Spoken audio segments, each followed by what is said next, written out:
सैनिक आहे आणि आपल्याला माहिती आहे की आम्हाला जेव्हा मिसुंड फुटत नाही तेव्हा भरती करून घेतलं जातं आणि आमचं जीवनमध्ये एखाद्या साधू संन्यासासारखं असतं, फकीरासारखं असतं. सकाळी 7 वाजल्यापासून संध्याकाळी 7 वाजल्यापर्यंत, संध्याकाळी 7 वाजल्यापर्यंत, दुसऱ्या दिवशी 7 वाजल्यापर्यंत, म्हणजे आम्ही 24/7 काम करणारी लोक आहोत. आणि जेव्हा आम्ही सीमेवर असतो, जसं मी मगाशी म्हटलं, तर होळी असली, दिवाळी असली, काही घरात लग्न कार्य असतं, तो सुट्टी मिळत नाही. आम्ही 12 महिन्यातले 10 महिने तिथे राहतो, म्हणून आम्हाला काम करायची फार एक जो मादा म्हणतो ना आपण, तो आहे. आणि मला वाटतं आम्ही सेकंड इनिंग मध्ये, आता मी 93 मध्ये रिटायरमेंट नंतर सेकंड इनिंग मध्ये मला नेहमी वाटतं की आपण समाजासाठी आणि देशाचं ऋण फेडण्यासाठी काम करायला पाहिजे. आणि त्याच्यासाठी गेले 30 वर्ष आम्ही काम करतो. आणि आमचे सगळे भूतपूर्व सैनिक एकत्र येऊन म्हटले, कर्नल साहेब तुम्ही गेले 30 वर्ष पाणी, पर्यावरण, राष्ट्रीय एकात्मता, भाईचारा याच्यावरती काम करता, तर तुम्ही उभं राहणं गरजेचं आहे, कारण आता काळाची गरज आहे. जसं सैनिकाला काही हादसा झाला तर सैनिकालाच बोलवतात. इव्हन लहान मूल जरी ट्यूबवेल मध्ये पडलं तरी त्याला सैनिकालाच बोलवतात त्याला बाहेर काढायला. तर आता काळाची गरज आहे असं सर्वांचीच इच्छा आहे, आणि म्हणून मी पुण्यामधून लोकसभेसाठी उभा आहे. सर, आपण आपल्या मते देश एक नंबरला येण्यासाठी किंवा देश एक मोठा होण्यासाठी नक्की कशाची गरज आहे आज? हा बघा, एकेकाळी आपण विश्वगुरु होतो, आपल्याकडे 90 लाख स्क्वेअर किलोमीटर हा देश होता. आज तुटत 40 लाख पण नाही राहिला. एकेकाळी 1835 मध्ये, मी त्याला लॉर्ड म्हणत नाही पण मॅकॉले राणीला काय पत्र लिहितो, बोले ये देश इतना सुंदर है, हर घर दिवाली, हर दिन दिवाली, ये सोने की चिड़िया ये देश है. आणि यहाँ 7.5 लाख गुरुकुल है और गुरुकुलों में 40 विद्याओं का अभ्यास सिखाया जाता है. आणि आतापर्यंत 1868 पर्यंत जगाला माहिती नव्हतं हिऱ्याला पैलू कसे पाडतात किंवा सोन्यावर नक्षीकाम कसं होतं. तर हा देश खऱ्या अर्थाने ग्रेट होता, आणि त्याला पुनश्च आपण विश्वगुरु बनवण्यासाठी खरं काम करणं गरजेचं आहे. जे राहिलेलं जे आहे आपल्याकडे आता 30-40 लाख, त्याला सुंदर आणि सुदृढ करणं गरजेचं आहे. आणि मी काय म्हणतो की आज काळाची गरज आहे की आपल्याकडे शेतकऱ्यांना जर पाणी वेळेवर आपण देऊ केलं, आणि जर पाणी जर द्यायचं असेल तर फक्त आणि फक्त आपल्याकडे जी धरणं आहेत ती धरणं स्वच्छ होणं गरजेचं आहे. थोडासा इतिहास धरणांच्या बद्दल सांगणं गरजेचं असं मला वाटतं आमच्या प्रेक्षकांना. बघा, ज्या देशामध्ये पाणी असेल तो देश महासत्ता होईल. आज जगामध्ये 65,000 धरणे, त्याच्यातली 22,000 धरणं चीनमध्ये आहेत, आणि त्यांनी फार मोठं, सगळ्यात जगातलं मोठं धरण बांधलेलं आहे, 3 गॉर्जेस डॅम. आणि त्यांचं वॉटर मॅनेजमेंट इतकं सुंदर आहे, आणि त्याच्यामुळे तो देश प्रगती करतोय. आपल्याकडे 5,000 धरणं आहेत, भाकरा, नांदगल पासून पेरियार, सगळी धरणं गाळाने भरलेली आहेत. आता आपण पुण्याकडे येऊया. पुण्याचं जे आपलं खडकवासला धरण आहे ते महात्मा ज्योतिबा फुले यांनी 1879 साली बांधलं. त्यावेळेला पुण्याची लोकसंख्या जेमतेम 2 लाख, 2.5 लाख, 3 लाख होती, आणि ह्या 22 किलोमीटरच्या परिघामध्ये अंदाजे 4 TMC पाणी होतं. आणि आम्ही जेव्हा गेल्या 20 वर्षापासून जे कामाला सुरुवात केली त्यावेळेला फक्त 1.5 TMC पाणी आहे, आणि लोकसंख्या झाली 60 लाख. आणि ह्यांचंच आता फोरकास्ट असं आहे की यांना पुण्याला स्मार्ट सिटी बनवायचं आहे. तर स्मार्ट सिटी म्हटल्यानंतर त्यांचं फोरकास्ट असं आहे की पुढच्या 2 वर्षात इथली लोकसंख्या 90 लाख होणार आहे. आणि आपल्याला अर्थशास्त्रामध्ये जे शिकवलं जातं, मागणी आणि पुरवठा, तर तुमची मागणी दर तासाला वाढते आणि पुरवठा ऑलमोस्ट संपुष्टात आलाय. कारण हे 44 किलोमीटरचा जो तलावाचा परिघ आहे त्याच्यात मोठ्या प्रमाणात झाडतोड झालेली आहे, अतिक्रमण झालेली आहेत, आणि सगळं जमिनीत गवत उद्ध्वस्त झालंय. त्याच्यामुळं आमच्या अभ्यासांती आम्हाला असं समजलं की दरवर्षी 1 ते 1.5 फूट माती वरून वाहून येते. म्हणजे त्याला म्हणतो ना आपण, जमिनीचं फुल सगळं धरणात येऊन साठलेलं आहे. आणि मार्च महिना जेव्हा सुरू होतो तेव्हा जेव्हा हा 22 किलोमीटरचा जो तलाव आहे तो सगळा नागडा उघडा होतो, तर तिथे मग तुम्हाला 1 acre, 2 acre, 5 acre, 10 acre, 100 acre, 200 एकराची पठारं जी झालेली आहेत. आणि ते म्हणजे ज्याला मी तर काय म्हणतो की ती माती इतकी चांगली आहे, तो गाळ इतका चांगला आहे की मी तर म्हणतो की भाकरी बरोबर लोण्यासारखं मी खाऊ शकतो. तर ही जी माती आहे, ह्या मातीचा उपयोग होणं गरजेचं आहे. आणि ह्याच्यासाठी मी सरकारला गेले 20 वर्षापासून लिहून थकलो, पण सरकार झोपलेलं आहे. पण ह्याची दाद अमेरिकेत वॉटर वर्क्सने घेतली. फिलाडेल्फियाला माझं सादरीकरण याचं झालं, त्यांनी डोक्यावर घेऊन नाचले आम्हाला. ते म्हणले, colonel, how is that you are doing something out of the world. मग त्यांना आम्ही हेच म्हटलं की आमच्याकडं अध्यात्मामध्ये शिकवलं जातं की आम्ही देशाचं ऋण फेडायचं काम करतो. आता माझ्याबरोबर 250 गणपती मंडळ आहेत. म्हणजे एक मराठीत म्हण आहे, गाव करेल ते राव काय करेल. तर माझ्यावर 250 गणपती मंडळ आहेत. तुमच्यासारखे निसर्गप्रेमी आहेत, NCC आहे, NSS आहे, रोटरी आहे, लायन्स आहे. आज इतकं मोठं काम उभं झालेलं आहे की याची जगाने नोंद केली. आणि मला स्टॉकहोम म्हणजे स्वीडनमध्ये सुद्धा याचं सादरीकरणासाठी बोलवलं, पण आम्ही पंतप्रधानापासून सगळ्यांना लिहून लिहून थकलो, कुणाला त्याच्याबद्दल काळजी नाही. आणि मी काय म्हणतो की जर महाराष्ट्रातली 500 धरणं आपण स्वच्छ केली पुढच्या 3 महिन्यात करू शकतो, कारण लोकसभागातून करायला पाहिजे. आमचे पंतप्रधान काय म्हणतात की ये खंडप्राय देश है, यहाँ तो सरकार जितना काम करने करेगी, बाकी लोगों का सहभाग आहे. आणि त्याचं क्लासिकल उदाहरण असेल तर आमचं जे आहे पुण्यामध्ये आम्ही भूतपूर्व सैनिकांनी जे काम उभं केलेलं आहे आणि आपण सगळ्या पुणेकरांनी जे काम उभं केलेलं आहे, तर हे क्लासिकल उदाहरण आहे. तर महाराष्ट्रातली 500 धरणं पुढच्या 3 महिन्यात, कारण आपल्याकडे विंडो पिरियड फार लहान आहे, मार्च ते 7 जून एवढ्या 3-3.5 महिन्यात आपल्याला हा गाळ काढायचा असतो, तदनंतर झाडं लावायची असतात. जर आपण ही 500 धरणं जर स्वच्छ केली लोकसभागातून, त्याच्यामध्ये शेतकरी डायरेक्ट इन्व्हॉल्व्ह होतील, अरे तुमचे 25 ते 30 हजार कोटी युरियाची सबसिडी वाचेल आणि मग तो द्या ना पैसा एज्युकेशन आणि हेल्थला. आता मी इथं हडपसरमध्ये 4 महिन्यापूर्वी मला शाळेत बोलवलं होतं. शाळेत पत्र्याची शाळा, पोरं जमिनीवर अगदी बसलेली मातीमध्ये, शिक्षकांचे पगार नाही झालेले 3-3 महिने, खडू नाही येत. अरे आमचे विश्वरत्न बाबासाहेब जर आले जमिनीवर तर ते डोक्याला हात लावतील, म्हणतील अरे तुम्ही नवीन पिढी अशी कशी घडवता रे बाबांनो. मी तर 18 तास एका मांडीवर बसून अभ्यास केलेला आहे, या पोरांनी 18 तास नाही 9 तास तरी करता येईल असं काही तुम्ही शिकवता का त्यांना. तर खरं व्यथा आहे या देशाची. तर म्हणून मला काय वाटतं की ह्या देशाचा 1 पॉइंट अजेंडा कुठला असणं गरजेचं आहे. देशातली 5000 धरणं पुढच्या 3 वर्षात स्वच्छ झाली तर हा देश पुन्हा विश्वगुरू बनू शकतो. आता परवा एक जण कोणतरी शाणा म्हणत होता, बरं झालं समृद्धी मार्ग झाले, डबल डेकर रस्ते झाले, अरे ते मायक्रो प्लॅनिंग करा म्हणे, आमची कंबर तुटायचं वाचलं. मी म्हणलं ते मायक्रो प्लॅनिंग कारण तुम्हाला अजून कुठं चंद्रावरती जायला सेतू बांधायचं बांधा, अरे पण आजच्या घटकेला तुम्हाला हे 7 लाख जी खेडी आहेत ती सुंदर आणि सुदृढ करायची आहेत. आज बघा शेतकऱ्यांना प्यायला पाणी नाहीये. आज सकाळी मला काही साताऱ्यावरून लोकांच्या शेतकऱ्यांचे फोन आले, साहेब आम्हाला प्यायला पाणी नाही, 35 गावामध्ये ड्रम भरून धरून ट्रॅक्टर मध्ये घेऊन जाऊन पाणी पितात. म्हणजे तुम्ही प्यायला पाणी देत नाही, शेतीला पाणी नाही, तुमची 20% पण शेतीला पाणी मिळत नाही, 80%च्या वर कोरडवाहू आहे. आणि तुम्ही त्यांना लाईट पण देत नाही. लाईट का देत नाही म्हणजे वीज का देत नाही, तर तुमच्याकडे पॉवर का जनरेट होत नाही, तर धरणामध्ये सगळं गाळच आहे, पाणीच नाही. म्हणजे पाणी नसल्यामुळे पॉवर जनरेट होत नाही, आणि पॉवर जनरेट न होल्यामुळे शेतकऱ्यांना तुम्ही लाईटच देत नाही. मग रात्री कधी 1 वाजता 1:30 वाजता उगाच तासभर लाईट देता, आणि मग काय होतं, तो शेतकरी रानात जातो, ट्यूबवेल ऑन करतो आणि कुठेतरी झाडाखाली झोपतो. आणि इन्व्हेरेबली माझ्याकडे बरेचसे पुरावे आहेत, शेतकऱ्याला साप चावतात, साप चावलेली उदाहरणं माझ्याकडे आहेत. आणि म्हणून मग मी ही नवीन कॉन्सेप्ट काढली की शेतकऱ्याला 2 घरं बांधू शकत नाही, तर त्यांना भंगारमध्ये पडलेल्या बसेस तुमच्या KMT म्हणजे कोल्हापूर म्युन्सिपल ट्रान्सपोर्ट असेल, पुन्हा तुमच्याकडे हजारोनी ह्या बसेस खाली पडल्यात, ते द्या ना शेतकऱ्याला. ते स्वच्छ करून, तो सुंदर करून, ते तर रात्रीचं झोपेल तरी, जोपर्यंत तुमचं पॉवर येईल तेपर्यंत. आता मला नाही कधी पॉवर येणार मला माहित नाही, पण 85% पाणी सगळं बोंबलात समुद्रात वाहून जाते. हे फार दुःख आहे वाटतंय. आणि तुम्ही शेतीप्रधान देश आहे आपला, अरे सगळा देश जर आपण 5000 धरणं स्वच्छ केली तर 2500 नवीन धरणं बांधल्याचा फायदा होईल आणि पूर्ण देश ऑर्गॅनिक फार्मिंग वर जाईल. आज आपण स्वतःची पाठ तुटून घेतोय, हरित क्रांती. अरे ती हरित क्रांती नाही, ही युरियाची क्रांती होती. युरिया टाकून जमिनीला तुम्ही अक्षरशः नापीक करून टाकले, त्याच्यात केमिकल टाकून सगळं हे केलं. आता परवा मी मुंबईवरून येतो, तुमच्यासारखे मित्र माझ्यावर होते, ते म्हणले या भगिनी त्या फळं विकतात, आपण काही फळं घेऊया. फळं आम्ही घेतली, पेरू घेतला, फुटबॉल एवढा पेरू, आणि त्याला काही चवच नाही, कारण तर सगळा युरियाच आहे त्याच्यामध्ये. आपल्या गावाकडे लहान आपण बघायचो छोटा पेरू किती गोड असायचा. सांगायचा उद्देश काय की मी तर म्हणतो, मला जर खासदार म्हणून निवडून दिलं तर माझा 1 पॉइंट अजेंडा असेल की ह्या देशातली सगळी धरणं स्वच्छ करण्यासाठी मी धडपड करेन. आणि वर्ल्ड बँकेकडून सुद्धा पैसे आणता येतील आपल्याला. त्या लोकांना आपल्या देशाबद्दल खूप प्रेम आहे, आपल्याला नीट सांगितलं जात नाही. आता हे स्वतः जे राजकारणी आहेत, आता ते वंदनाच आमच्याकडे सगळेजण येऊन गेले. वंदना चव्हाण खासदार राज्यसभेच्या ते येऊन गेला, बोले कर्नल साहब आपने तो बोले यहाँ समुंदर लाया खानापूरला, अभी सिंगापुर जाने की जरूर नहीं है. तर मी म्हटलं मग सिंगापूर जाने की जरूर नाही है तर द्या ना पैसे धरण स्वच्छ करायला.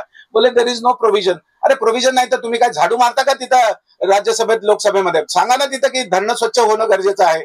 अरे प्यायला पाणी नाही पुण्यामध्ये. आज आमच्या भगिनी हांडे घेऊन फिरतात आणि 2000 टँकर फिरतायत पाणी विकत. अरे 70 वर्षात तुम्ही केलं काय? मी तर म्हणतो मला निवडून दिलं तर वरती आपल्या उसाशी 4 धरणं आहेत आणि पेशवेकालीन आणि शिवकालीन 20 तळी आहेत.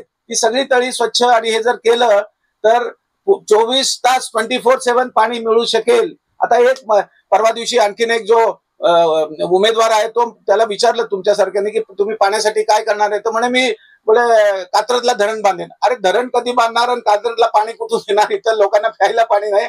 आणि आम्ही गेले 20 वर्षापासून धरण स्वच्छ करायचं काम करतोय. 25 लाख ट्रकलोड आम्ही माती काढली. आणि जेव्हा तो एक भाग झाला तुमचा जो पाण्याचा जो संदर्भामध्ये आणि पर्यावरणाच्या संदर्भामधला हा एक भाग झाला, परंतु जो दळणवळणाचा प्रश्न आहे पुणे शहरामध्ये, खूप ऐरणीवर आलेला प्रश्न आहे तो, आणि या संदर्भामध्ये आपण त्याच्याकडे कसे पाहता? त्याला जोडून माझा प्रश्न असा असेल की अख्ख्या भारतामधले प्रत्येक नागरिक ज्यावेळेस पुण्यात येतात तेव्हा पुण्याच्या प्रेमात पडायचं का, तर इथल्या क्लायमेटसाठी.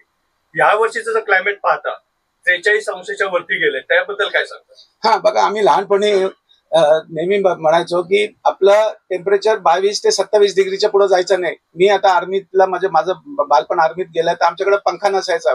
Pune was known as a non fan station. आपल्याकडं 28 डिग्रीच्या पुढे कधी जायचंच नाही आणि पुण्याला पेन्शनर्स पॅराडाईज म्हणायचे. आता बघा, तुम्ही म्हटल्याप्रमाणे 40 डिग्री झालंय आणि पुढच्या 2 वर्षात ज्या पद्धतीने झाडतोड झालेली आहे आणि झाडांच्या आच्छादन फार कमी झालेलं. आपल्याला 33 ते 35% झाडं पाहिजेत, पण 12% सुद्धा झाडं नाहीये. आणि जर ते 50च्या आसपास जर हे टेम्परेचर गेलं तर काय होणार आहे माहितीये का? तुम्ही यू विल प्रस्पायर मोर, तुम्हाला इतका घाम येईल, तुम्हाला त्याच्यामुळं हायजीन सॅनिटेशनचा प्रॉब्लेम येईल, तुमच्या कणसाला दाणे लागणार नाही. ते भयानक परिस्थिती आहे, कुणी याच्यावर विचार करत नाही. आणि तुमचा दुसरा प्रश्न होता वाहतुकीचा. अहो, आम्हाला आपण लहान मूल जरी आपल्या घरात जन्म घेतला तरी आपण त्या मुलाचं प्लॅनिंग करतो. 6 वर्षांतर ह्या शाळेत, नंतर ह्या शाळेत, नंतर ह्या कॉलेजात. मुलगी असली तर ह्या वर्षी तिचं लग्न करू. तुम्हाला पुण्याला काही रोडमॅपच नाहीये. तुम्ही 3,000 कोटी खर्च करून, आमच्या करदात्यांचे पैसे खर्च करून तुम्ही BRT बांधता आणि मनात आलं म्हणून मग आता ते 80-80 लाखाचे बस थांबे तोडताय. त्याला सुद्धा आम्ही विरोध केला. अरे, आम्ही म्हटलं आजच्या घटकेला, या क्षणाला कलकत्त्यामध्ये ट्रॅम चालू आहेत आणि तिथं तर असे कॉरिडॉर पण नाहीत. तिथं तर अक्षरशः जेव्हा ती 2 डब्याची गाडी जाते तर कधी कुत्रं येतं, कधी मांजर येतं, तरी ती चालले. 10 नाही पैसे, 20 नाही पैशामध्ये. आता तुम्ही हे मेट्रो ते तोडून मेट्रो बनवताय. अरे, मेट्रोचं काय झालंय माहितीये का सर? इतका मूर्खपणा ह्यांचा चाललेला आहे. सॉरी, मी हे शब्द फार हार्श वापरतोय. आता यांनी काय केलंय, त्याच्या खाद्यासाठी, म्हणजे त्यांना पॅसेंजरसाठी म्हणून यांनी 50-50 मीटर दोन्ही बाजूला 4 FSI दिलेला आहे. म्हणजे जिथं एक बंगला असेल, छोटंसं घर असेल, तिथं एक कार आणि 2 स्कूटर असतील, तिथं तुमचे 8 आणि 9 मजली बिल्डिंग येणार. म्हणजे तिथे येणार 50 कार आणि 200 स्कूटर. आणि नाहीतरी ते जाणार, ते काय खाद्य वर येणार आहे का? नाही, ते जमिनीवरच जाणार आहे. आणि जमिनीवरती मी आज सकाळी बघितलं कर्वे रोडला, माझा काळजाचा ठेकाच गेला. इतके मोठे कॉलम बनवलेले आहेत ज्याच्यामध्ये गोरगरिबांचे 1000 घरं होतील इतकं स्टील आणि सिमेंट जाते. आणि ती क्रेनची एका रात्रीमध्ये लाख रुपये त्याची फी आहे. आणि 10 गुंठे, 20 गुंठ्याचे तुम्ही प्लॅटफॉर्म वरती बांधताय. जगात कुठंच असं नालायकपणा आणि मूर्खपणा नाहीये. हे फेल होणार आहे, कारण ह्याच्यापूर्वी कोचीन, जयपूर, दिल्ली, मुंबई सगळीकडे फेल झालेलं आहे. इथं हे फेलच होणार आहे. आता बघा वर कोण जात आहे, कारण दिल्लीमध्ये सुद्धा वर कोणी जातच नाही. ज्याच्याकडे काही नाही ते फक्त जातं. म्हणजे रस्त्यावरची गर्दी कधीच कमी होणार नाही. म्हणजे आता ही वाहनाची लोकसंख्या प्रमाणे ही वाहनं सुद्धा मोठ्या प्रमाणात वाढणार आहे. त्याच्यामुळे मेट्रोचा हा जो पसारा आहे त्यांनी पुण्याला विद्रूप करून टाकलंय. म्हणजे इतकं सुंदर पुणे होतंय की काळी आज पुण्याची यांनी वाट लावलेली आहे आणि यांना विजन नाहीये. आणि एक जण तर काय म्हणतो की बोलत तिकडे पाणी आम्ही अडवू. अरे, कसलं पाणी अडवता आणि काय करता? आहे ते तर तुमच्याकडून स्वच्छ सुंदर होत नाहीये. तिथं जाईल तिथं बजबजपुरी, जाईल तिथं कचरा, ढीग, सगळं म्हणजे रबल सगळीकडे टाकलेला आहे. आणि दुसरा महत्वाचा विषय जो पण आहे की मी स्वतः कधी सुद्धा प्लास्टिक म्हणजे पेपर नॅपकिन किंवा पेपर प्लेट वापरत नाही. मी माझे हे 365 दिवस हा रुमाल वापरतो. आणि मी सुद्धा बिस्लेरी वगैरे कधीच घेत नाही. मी काय, माझी स्टीलची बॉटल असते माझ्या जवळ 24 तास. मी एन्श्योर केलं की माझ्याकडून एक शून्य कचरा जायला पाहिजे. माझ्या घरातून शून्य कचरा तुम्हाला सापडेल आणि माझ्या वैयक्तिक इंडिव्हिज्युअल पासून हा शून्य. आज बघा, बिस्लेरीच्या बॉटलचा इतका मोठा कचरा होतो. 25 ट्रक लोड हा कचरा दररोज तयार होतोय. अरे, पूर्वी बिस्लेरी काचेच्या बॉटलमध्ये येत होती ना, ती काचेच्या मध्ये येऊन द्या ना, ती पुन्हा स्वच्छ करून पुन्हा वापरता येईल. आपण लहानपणी सुद्धा बघितलं, आपल्या घरी आरेचं दूध यायचं, आपण त्या आईला ते द्यायचो. आई ते साफ करून दुसऱ्या दिवशी परत ती बॉटल तिथे ठेवायचं आणि मग त्या बॉटल घेऊन जाऊन दुसऱ्या बॉटल यायच्या. आता काय होतंय, आता प्लास्टिकच्या सॅचेट मध्ये दूध येतं. आता 5-5 प्रत्येकाचे जरी 5 जरी सॅचेट म्हटले तर पुण्यामध्ये आज जरी 40 लाख नाही 60 लाख तो लोकसंख्या आहे. 60 लाख लोकसंख्येचं जेवढ्या सॅचेट इतक्या होत आहेत की 50 ट्रक भरून तो माल तयार होतो कचरा. आणि त्या उंडरे पिसोळेला हे जातात टाकायला तर तिथले शेतकरी दगड मारतात, बोले हमारे तरफ मत लाव. तिथं लँडफिल साईट नाहीच आहे. म्हणून ऍट सोर्स हा कचरा सुद्धा बंद करणं गरजेचं आहे. बजबजपुरी झालेली. आता मी 7 देश फिरलेलो, इतकं जिथं जाईल तिथं इतकं सुंदर असतंय. देशाची GDP आता सध्याला डाऊन मध्ये आहे आणि भारत सरकार, बीजेपी जे सरकार आहे, हे बीजेपी सरकार ओरडून सांगत आहे की भारताचा विकास होत आहे, देशाचा विकास करत आहे. हा कुठे विकास दिसत आहे? आणि विकास जर असेल तर GDP डाऊन का होत?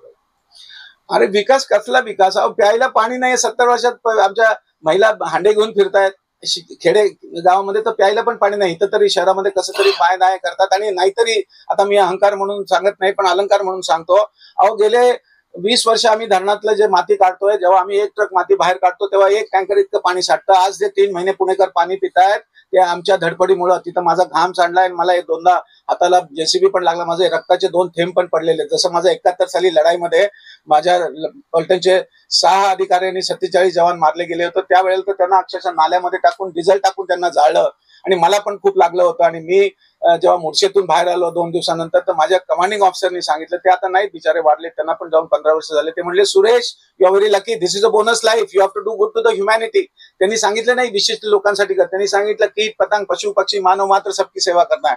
म्हणून मग मी ठरवलं की येस आपण सेकंड इनिंग समाजासाठी द्यायची. म्हणून मग कदाचित बऱ्याचशा लोकांना आश्चर्य वाटतं पण मी असा ठाम मांडला आणि माझी बायको पण मला खूप मोठी साथ देते. आम्ही ठरवलं म्हणून ह्या 3 संस्था मी सुरू केल्या. आणि त्याच्यातल्या ऑब्व्हियसली त्या 3 संस्थांचं कामच हे होतं की एक तर पर्यावरणाचं ग्लोबल वॉर्मिंग वरती काम करणं गरजेचं. ह्या क्षणाला सी लेवलचा रायझिंग त्याला म्हणतो की प्रलय होतो या क्षणाला, आणि तो जर प्रलय थांबवायचा असेल तर आपल्याला जमिनीवरती मोठ्या प्रमाणात झाडं लावणं गरजेचं आहे. म्हणजे ते ऑक्सिजन देणारी झाडं जी आहेत आपल्या पूर्वजांनी लिहून ठेवलंय की कुठली झाडं लावायची, वड लावायचा. वड 4% जास्त तुम्हाला ऑक्सिजन देतो. पिंपळ व बाकी ही सगळी झाडं देतात. तो वेळा नाहीये असं बोलताय, करता येईल. परंतु आता सध्या देशावरती जो देशाचं बजेट आहे त्याचं 80% जे कर्ज आहे हे देशावरती आता सध्या असं म्हटलं जातं. आता हे जे कर्ज आहे हे फेडण्यासाठी म्हणजे प्रत्येक नागरिकावरती हे 80% कर्ज पर डोई आहे. त्याच्यासाठी आपल्याला काय करता येईल? त्याच्यासाठी आता जे बीजेपीने हे करून ठेवलेलं आहे हे कसं निस्तरता येईल? नाही आता बघा ना मूर्खपणा. आज एक कुठला तरी आणखीन एक उमेदवार काँग्रेसचा का कुठला तो म्हणतोय की आम्हाला एअरपोर्ट पाहिजे, पुण्याला मोठे एअरपोर्ट पाहिजे. अरे बोंबलायला प्यायला पाणी नाही, तुम्हाला एअरपोर्ट कशाला पाहिजेत? आणि आता हे जे पण मेट्रोसाठी जे पैसे आणले त्यांनी बाहेरच्या देशातून, अहो हे सगळे पैसे तुम्हाला आम्हाला फेडावे लागणार आहेत. हे पैसे काही आता बघा कलकत्त्यामध्ये जी ट्रेन चालते जी ज्याला म्हणतो ना ट्रॅम, ते 20 पैशात तुम्ही कुठं पण जाऊ शकता. इथं 20 रुपये तिकीट 50 रुपये तिकीट होणार आहे. म्हणजे सर्वसामान्य माणसाचं पण अवघड आहे. तर हा जो डोक्यावरती आपल्या जो ठेवलेला आहे हा मोठ्या प्रमाणातला जो काय म्हणतो खर्चाचा भाग तो आपल्याला आपल्याच नवीन पिढींना द्यावा लागणार आहे. तर हा मूर्खपणा आहे. मी सांगतो ना काही रोडमॅपच नाहीये. आता मी प्लॅनिंग कमिशन मध्ये सुद्धा गडकरी साहेबांनी मला मदत केली होती. ते जेव्हा जलसंपदा मंत्री होते त्यांनी मला या धरणासाठी ते स्वतः आले, त्यांनी पाहून घेतलं. ते म्हणले कर्नल साहेब this is a role model for the rest of the world. तुम्हाला आम्ही एवढे यंत्रसामुग्रीसाठी पैसे देतो. आम्हाला कशाला पैसे लागतात? डोझर जेसीबी डंपर, कारण हाताने काय घमेल्याने तुम्ही माती काढत नाही. तर आम्हाला यंत्रसामुग्रीसाठी तरी पैसे दिले. आणि तुम्ही विश्वास नाही करणार, आज मला सांगा ह्या जी माती आहे ते काळं सोनं आहे आणि त्या शेतकऱ्यांना 28 गावांना आम्ही दिली तर त्या शेतकऱ्यांचं उत्पन्न चौपट झालंय. तर हे सगळ्या 5,000 जर आपल्या आता तुम्ही गडकरी साहेबांचं नाव घेतलं, देशभरामध्ये रस्ते जोड प्रकल्प हे गडकरी साहेब राबवत आहेत. त्याच्याऐवजी नद्या जोड प्रकल्प राबवला असता तर काय झालं? एक्झॅक्टली मी मगाशी सुरुवातीला म्हटलो की एक ग्रस्त त्यांचं नाव घेत नाही मी, ते म्हटले की हे समृद्धी मार्ग डबल डेकर झालेत, आमचं कन्व्हर्टर तुटायचं वाचल. अरे तुम्हाला कन्व्हर्टर तुटायची काळजी पडली, इथं दररोज 9 ते 10 शेतकरी आत्महत्या करतायत. तुमची प्रायोरिटी तुम्हाला काय करायचं? तुम्ही म्हटलं ना की तुम्ही फार चंद्रापर्यंत सेतू बांधा, पण इथं जे प्रायोरिटी आजच्या घटकेला आहे आपल्याला ही सगळं खेडी जर सुंदर आणि सुदृढ केली तर आपण कदाचित शहरातली लोक पुन्हा आपल्या गावाकडे जातील. या संदर्भात गडकरी साहेबांची चर्चा झाली का काही? हो झाली ना. मी त्यांना म्हटलं साहेब हे मार्ग जे बनवतायत त्याचा काही उपयोग नाही. आणि नद्या जोड खरं ते झालं पण नाही, कारण नद्या जोडसाठी ब्रिटिश लोकांनी 100 वर्षापूर्वी प्रयत्न केले होते. नंतर अटल बिहारी वाजपेयींनी सुरेश प्रभूला टास्क देऊन 10 वर्ष त्यांनी धडपड केली, ते पण फेल झालं, कारण ते होऊ शकत नाही. नद्या जोड होणारच नाही या देशातलं. म्हणून जे आम्ही जे करतोय ज्याला आम्ही म्हणतो की plug the low hanging fruit, म्हणजे आम्ही जे म्हणतोय की धरणं फक्त स्वच्छ करा. माझं ते टायटलच आहे माझ्या पुस्तकाचं, माझं काय की ते हातातोंडाशी जे फळ आले ना त्याला तुम्ही स्वच्छ करा. म्हणजे तुमच्या धरणात जर पाणी जर साठलं तर तुमची पॉवर पण जनरेट होईल आणि यू कॅन डिक्टेट. म्हणजे पाण्याला तुम्ही 100 किलोमीटर घेऊन जाता, कुठं तुमच्याकडे तर कॅनल असतं, म्हणजे पुण्यातलं पाणी तुमच्या पार दौंड पर्यंत जातं. आलं का नाही? तर तुमच्याकडे ती सिस्टम ऑलरेडी आहे आणि त्याच्यात पण मूर्खपणा करायला लागले. ते आता ते जे कॅनल आहेत ते म्हणे बुजवून आम्ही तिथे सगळा राडारोडा टाकून तिथं आम्ही ते FSI करून विकणार आहे. अरे काय मूर्खपणा चालला. अरे राहून द्या ना. युरोपमध्ये आता मी जेव्हा पण जातो तिथं ते कॅनॉल असतात, इतके सुंदर असतात, दोन्ही बाजूला झाडं लागलेले असतात. अरे जोपर्यंत पाणी दिसत नाही आणि पाणी जोपर्यंत बाष्पीभवन होत नाही तर पाऊस तरी कसा पडणार. ते राहून द्या ना. हे निसर्गाची देण आहे, त्याला राहून द्या. आणि मी आता सुप्रिया सुळे आमच्याकडे आल्या होत्या 4 महिन्यापूर्वी, त्यांना सुद्धा म्हटलं अहो तुमची कॉन्स्टिट्युएन्सी द्या ना पैसे. त्यांनी पण एक नाव पैसा नाही. त्यांचे वडील पण येऊन गेले जेव्हा ते अग्रिकल्चर मिनिस्टर होते, त्यांनी पण नाव पैसा नाही दिला. मी म्हटलं साहेब, त्यांना आम्ही दाखवले 2 प्लॉट, एका प्लॉट मध्ये माती न टाकलेला आणि एकामध्ये माती टाकलेला, दोन्हीकडे एकच वाण आम्ही लावला होता शाळूचा. इकडचा शाळू 5 फूट पण नव्हता, इकडचा शाळू 10 फूट हातात कणीस मावत नव्हतं. का तर आम्ही त्याला काळं सोनं टाकलं होतं आणि त्याला आम्ही पाणी पण देत होतो. मी म्हटलं साहेब बघा, शेतकऱ्यांचं साठी आम्ही आज काळं सोनं आणि पाणी देतोय. तुमचे 25 आमदार पुढे बसलेले आहेत, प्रत्येकाला एक एक धरण घ्यायला सांगा. पुणे जिल्ह्यामध्ये जगात जास्त धरण असलेला हा पुणे जिल्हा आहे. 25 आमदारांनी जर एक एक धरण दत्तक घेतला, आता मार्च महिना आहे म्हटलं, मार्च ते जून महिन्यात जर सगळी धरणं 25च्या 25 स्वच्छ झाली, अर्धा TMC जरी पाणी वाढलं, अर्धा TMC म्हणजे 2000 कोटीचा फायदा होईल. आणि ती माती सगळ्या शेतकऱ्यांच्या रानात जाईल, शेतकऱ्यांचं उत्पन्न होईल. आणि आपल्याला जे ऑर्गॅनिक फार्मिंग, आपण जातो बाजारात तेव्हा आपण कुठली भाजी मागतो की बरं ऑर्गॅनिकची आहे तर ती 20 रुपये किलो आहे, आणि ही जर नॉर्मल आहे ती 5 रुपये किलो आहे. आपण 5 रुपये किलो वाली नाही तर 20 वाली घेतो. पण अरे सगळा जर देश ऑर्गॅनिक वर गेला तर किती सुंदर होईल. अरे ही जादुई मट्टी आहे, तुम्हाला युरिया टाकायची जरूर नाही. आणि युरियाचे तुमचे दरवर्षी देशाचे 50 ते 60 हजार कोटी युरियाची सबसिडी वाचेल. आणि ती सबसिडी तुमचं आता हे झालं शेतकऱ्यांविषयी, पण तुम्ही विकासाच्या मुद्द्यावर बोला आणि पुण्यासाठी तुम्ही काय करू शकता. हा, पुण्यासाठी मी काय करू शकतो तर त्याच्यातलं सर्वात प्रथम पाण्याचा प्रश्न सोडवणं फार महत्वाचं आहे. आणि पाण्याचा प्रश्न सोडवायचा असलं तर वरची 4 धरणं आम्ही लोकसभातून करून देऊ. ते झालं तुमचं. दुसरं आहे शहरासाठी काय करणार. हा, वाहतुकीचा प्रश्न सोडवण्यासाठी आपण पब्लिक ट्रान्सपोर्ट कशी वापरता येईल त्याच्यासाठी डबल डेकर बसेस वगैरे आणणं गरजेचं आहे. आणि हे मेट्रो बंदच होणं गरजेचं आहे, कारण मेट्रोमुळे प्रश्न सुटणार नाहीयेत. आणि तिसरा आहे हा तुमचा जो कचरा दिवसाचा जो होतोय प्लास्टिकचा, तो ऍट सोर्सच बंद करता येईल. म्हणजे तुम्हाला जरुरीच नाही असं त्याच्यातलं बरंचसं आहे. आणि तिसरं आहे शाळेमध्ये शक्यतो काय आहे की वाडे संस्कृती असल्या कारणाने पुण्यामध्ये रस्ते जे आहेत हे छोटे आहेत, अरुंद आहेत, आणि वाहनांची संख्या फार मोठ्या प्रमाणामध्ये वाढलेली आहे. जी. त्याच्यामुळे पुण्यामध्ये वाहनांचा खूप मोठा प्रश्न आहे. त्याच्यासाठी नेमकं तुम्हाला काय सुविधा करता येईल. नाही, आता बघा, सुविधा म्हणजे मी हेच म्हणतोय की पब्लिक ट्रान्सपोर्ट लोकांनी वापरण्यासाठी त्यांना एनकरेज करणं गरजेचं आहे. म्हणून डबल डेकर बसेस जशा मुंबईत आहेत, सगळ्या ठिकाणी आहेत, लंडनमध्ये आहेत, पॅरिसमध्ये आहेत, तर त्या डबल डेकर आणणं गरजेचं आहे, पहिली गोष्ट. आणि दुसरी गोष्ट, आपल्याला काही रस्ते आता त्याच्याशिवाय कोणी जर जादूगर जरी वरून आणला ना तरी हा वाहतुकीचा प्रश्न सोडणार नाही. कारण तुमचा जो रस्ता होता, तुम्ही आज इट इज म्हणताय की आमचे बोळासारखे रस्ते होते, पण आता जो रस्ता आहे, आज मी सकाळी जेव्हा गेलो कर्वे रोडला, तो कर्वे रोड जेवढा होता पूर्वी त्याच्या अर्धा पण नाही राहिला. कारण मध्ये तुम्ही इतके मोठे मोठे कॉलम्स टाकले की अर्ध्याच्या वर रस्ता तो गेला. आणि दोन्ही साईडला ज्या पेव्हमेंट आहेत, सो कॉल्ड ज्याला पादचारी मार्ग आहेत, त्याच्यावर सगळे पार्किंग किंवा तिथे सगळे अतिक्रमण झाले. मग चालायचं कुठं माणसाने. थोडक्यात तुमचं असं म्हणणं आहे की मेट्रोमुळे पुण्याचं नुकसानच झालेलं आहे. वाट लागली पुण्याची, देखील नुकसान झालं, पुण्याची वाट लागली. आणि त्यांनी मुळे काय होती, इतके तुम्ही खांब उभे केले, लाखोनी खांब, त्याच्यामुळे पुण्याचं गरमी सुद्धा वाढायला लागली. म्हणजे ग्लोबल वॉर्मिंग हा विषय वेगळा आहे, त्याच्यावर तुम्ही 2 तास बोलू शकेल. कारण मी I am the only Indian army officer who's attended earth summit which was held in Brazil in 1992. त्याच्यावरती खूप विषय बोलता येईल. पण ह्यांनी इतके मोठे मोठे खांब उभे केलेत. तुमचे जसं सुरुवातीला म्हटलो, गरीबाची आपली 1000 घरं होतील एवढं तर स्टील आणि सिमेंट गेलंय. आणि ते खांब लाखोनी आहेत. आणि त्याच्यामुळे गरमी, सगळं त्याच्यामुळे पण गरमी होते. म्हणजे ग्लोबल वॉर्मिंगच्या आहेच, पण ह्याच्यामुळे सुद्धा गरमी होते. अहो, मेट्रोमुळे या पुण्याची वाट लागली आहे साहेब. जगात कुठं सुद्धा मेट्रो नाहीये. बरं, दुसरा असा एक सगळ्यात महत्वाचा प्रश्न आहे. हा प्रश्न असा आहे की जे झोपडपट्टी मध्ये लोक राहत आहेत, झोपडपट्टी वासियांचे आहेत, जे वसाहतीमध्ये राहत आहेत, पुणे शहरामध्ये जो SRA जो भाग निर्माण झालेला आहे, आणि ह्या SRAच्या भागामधून बिल्डरांचा इतका मोठा सुळसुळाट निर्माण झालेला आहे. अगदी बिल्डर जे स्थानिक आहेत, जे स्थानिक लोक आहेत, या स्थानिक लोकांना हाताशी धरून त्यांना पैसे देऊन ह्या वस्त्या खाली करण्याचा प्रयत्न करत आहेत. याच्या संदर्भात तुम्हाला काय सांगता येईल. नाही बघा, आपली ही भावंड आहेत तर त्यांची आपण सेवा करणं गरजेचं आहे. आणि माझा तो 1 पॉइंट अजेंडा पण आहे. म्हणजे मी 93 मध्ये फौज सोडल्यानंतर मला नेहमी वाटायचं की अरे आपण खरंच हे गोरगरिबांचे आपले अश्रू पुसू शकतो. अरे 70% जनता आमची they live like a worms in a dirty pond. आज मी गेलो होतो तिकडं तुमच्या कर्वे रोडच्या बाजूने तिकडच्या त्या झोपडपट्ट्या बघितल्या. अरे म्हणजे काय, म्हणजे एखाद्या नरकातल्या सारखे ते कंडिशन मध्ये राहतात. फार दुःख होतं. अरे त्याला सुंदर सुदृढ करू शकतो आपण, फक्त इच्छाशक्ती पाहिजे आणि तुम्हाला रोड मॅप पाहिजे. मला सांगा, गेल्या 70 वर्षात यांनी काय केलं ह्या लोकांनी? आहे का काही रोड मॅप?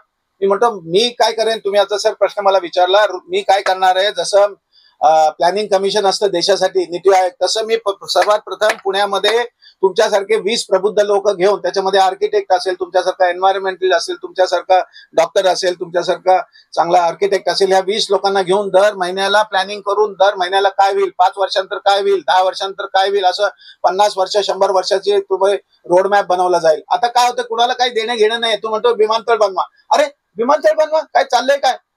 आणि मोठ्या लोक सभेमध्ये तिथं काल जी सभा झाली SSPS गव्हर्नमेंट, ते म्हणतात आम्हाला मोठा एअरपोर्ट पाहिजे. अरे बोंबलायला प्यायला पाणी नाही, तुम्ही एअरपोर्ट बांधताय. आणि इकडे यांनी वाहतुकीचा बोजवारा करून टाकलेला आहे. तर त्याच्यामुळे साहेब फार कुशलतेने काम करायला पाहिजे. म्हणजे कुशलता हा शब्द मी सांगतो आपल्या सर्व प्रेक्षकांना, कुशलता हा शब्द शिवाजी महाराजांच्या काळातून आलाय. कुशलता म्हणजे कुसळावरून हा शब्द आलाय. तुमच्यासारखा जेव्हा राजा असतो